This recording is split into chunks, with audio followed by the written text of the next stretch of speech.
Hello. First of all, I'd like to apologize for the terrible audio on this video. It's from a computer.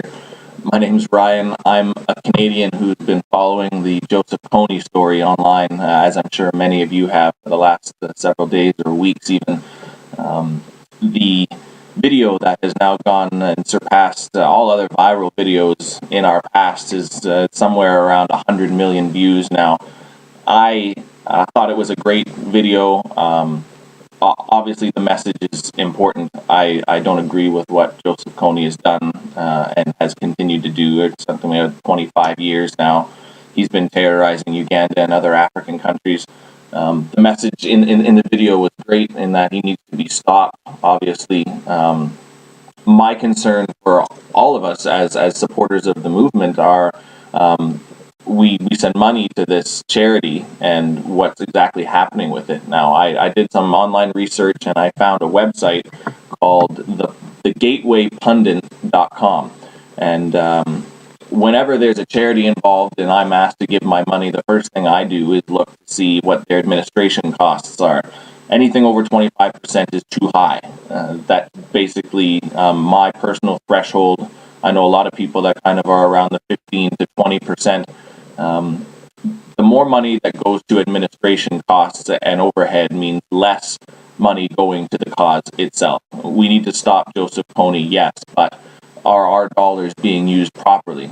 On this website that I found, there's a link to an online article posted by The Lantern. And they state, in the fiscal year ending June 2011, Invisible Children garnered nearly $13.8 million in revenue. That group in the same year then spent $8.9 million on expenses. That's a huge overhead. That's close to 32% of our money actually going towards the charity. The rest is overhead and administration costs. For example, if you spend $40 on that auction kit with the bracelet, the Joseph Kony bracelet, that's less than $13 of your money going to help the campaign. I don't believe that that's the best way that our resources could be used. What I think needs to happen is we need to start petitioning the government. We need to start sending letters to our senators, to our MPs here in Canada, to our local elected representatives, municipal councils, mayors. Once these people get letters from us, they'll step up and take action. And if they don't, then we'll keep writing letters.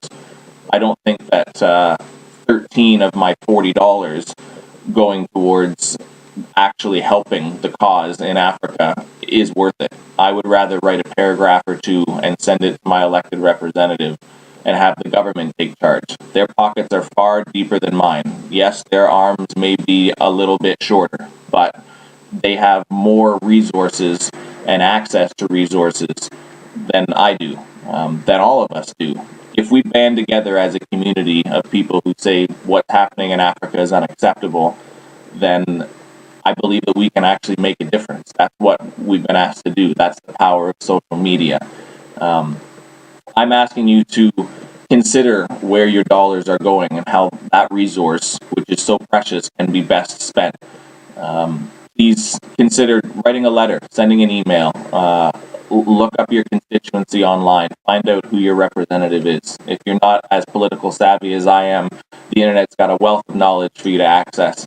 I think that our voice together on paper has a lot more impact than sending several dollars to a campaign with a great cause. And I think that their heart's in the right place, but I don't think that they're fiscally responsible enough to deal with our money.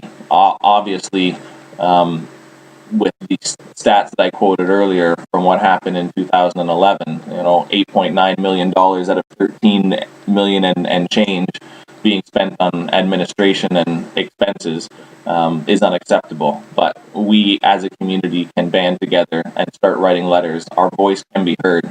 A letter is more powerful than a retweet. A letter to your senator is more powerful than clicking like on Facebook. Please make sure that when you step up to take care of a cause that we're doing it in the right way. I hope that we can stop this guy, and I know that together we can. God bless you all.